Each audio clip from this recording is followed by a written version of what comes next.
Welcome to the Thoughtful Leader podcast. My name is Ben Brearley. I'm a leadership coach and the founder of Thoughtful Leader. The Thoughtful Leader podcast is all about short, sharp leadership advice because thoughtful leadership is good leadership. Welcome to episode 202 of the Thoughtful Leader podcast. In this episode, we're going to tackle the topic of delegation, and in particular, why leaders don't delegate and how you can start doing it more if that's something you want to do. This is an important topic because delegation has lots of benefits, and we'll cover that in the episode. And let's get started with it right now. Delegation is a well-regarded leadership skill, and many leaders know they should be doing it more. I often ask my training attendees why leaders don't delegate more and why they don't delegate more and what stops them personally from doing it. And sometimes people assume that managing your time better is all about delegation. One leader once told me, you've got to delegate, delegate, delegate. But delegation without proper consideration is bound to end in failure, and that's an oversimplification. So we need to be more thoughtful about how we delegate instead of just trying to do it more often.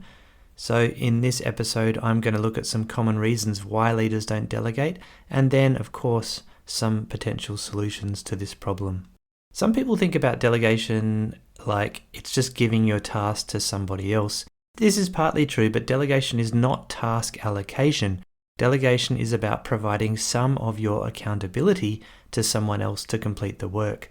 In other words, you give them a degree of autonomy to make decisions about how to do it, rather than just telling them exactly what to do. If you're telling people exactly what to do and how, then you're not delegating, you're simply allocating tasks. Now, you can delegate a specific piece of work or a project or even a function of your team. To do it effectively, you've got to be able to step back and let other people have some freedom to take it on and make it their own. When you do this, people can rise to the challenge, take ownership, and start stepping up. And this is why delegation is so powerful. It gives your team members opportunities to grow and improve, which can be highly motivating and provides a sense of purpose for them. If you haven't checked out Thoughtful Leader episode number 105 on the downsides of delegation, I'd encourage you to check that out for a bit of a counterpoint to this one as well. Now, it's easy to feel uncomfortable when you delegate because it can feel as if you're giving up control. However, you don't need to just let someone run off without support. There are levels of delegation, and this might range from, please go and look into this for me and provide a recommendation, then I'll decide the next step.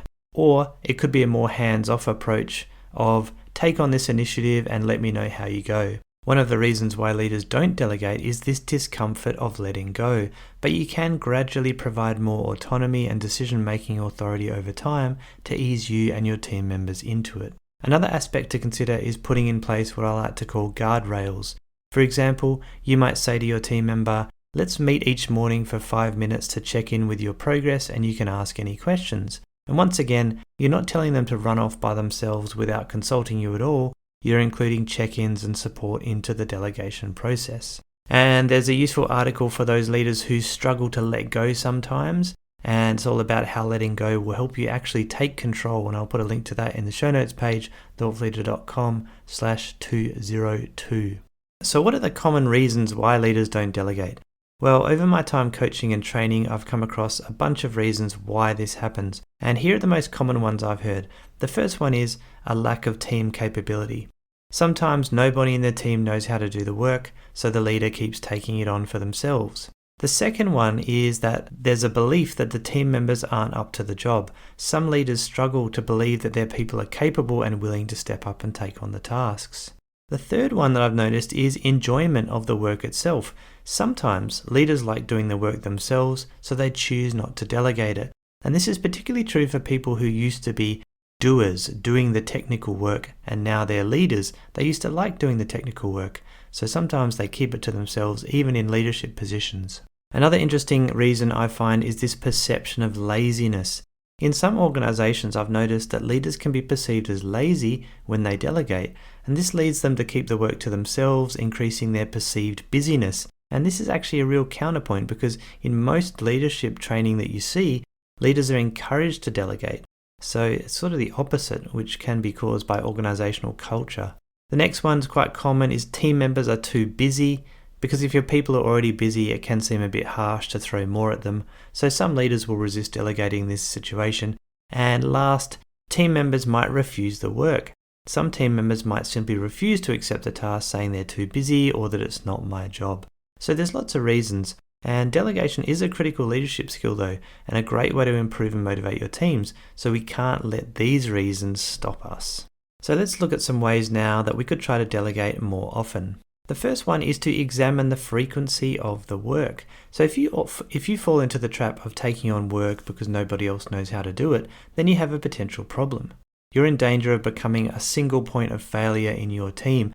This means that if something were to happen to you, such as being off sick or even being on holiday, nobody else would know what to do.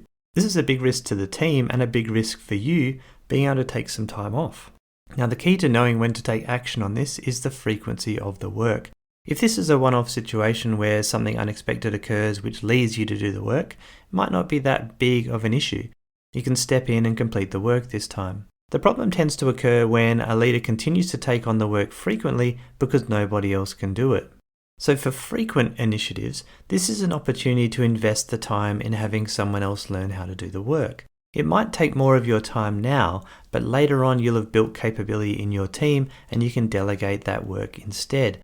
In short, we need to ditch the "it's quicker if I do it" mentality and start thinking for the longer term. And on that note, there's a related podcast episode number 31 about short-term thinking and how it leads to bad leadership, and I'd encourage you to check that one out too. The second thing is to check your beliefs. Thoughtful leaders are often introspective, which is good, so we can use it to our advantage. Now, if you believe your team isn't up to the task, it could be true, but it could also be that this belief stems from your past experience, your own insecurities, or that you simply like doing the work yourself. So if you try to delegate without monitoring your own beliefs about your team members, you may come unstuck because of the self-fulfilling prophecy. Self-fulfilling prophecy goes a little bit like this. The first step is you believe something about your team members, and it might be that they're not capable, for example. Now this starts to manifest itself in your behavior. For example, you might check in on them too often because you don't believe they can work autonomously. Now your team members will observe your behavior and this starts to shape their own attitudes. For example, they may think, "She doesn't believe I'm up to the task because she's watching me so closely." Then what happens is the behavior of your people may change based on what they see. For example, they might start to act tentatively, perhaps checking in with you more often because they lose confidence and think you don't trust them. You see this behavior from them and it confirms your original belief. And you'll say, "You see, I knew they weren't capable." But the reality is, your belief started this whole process in the first place and it has caused a self-fulfilling prophecy. Now the takeaway here is that if you want to delegate effectively, you need to check your beliefs and behavior.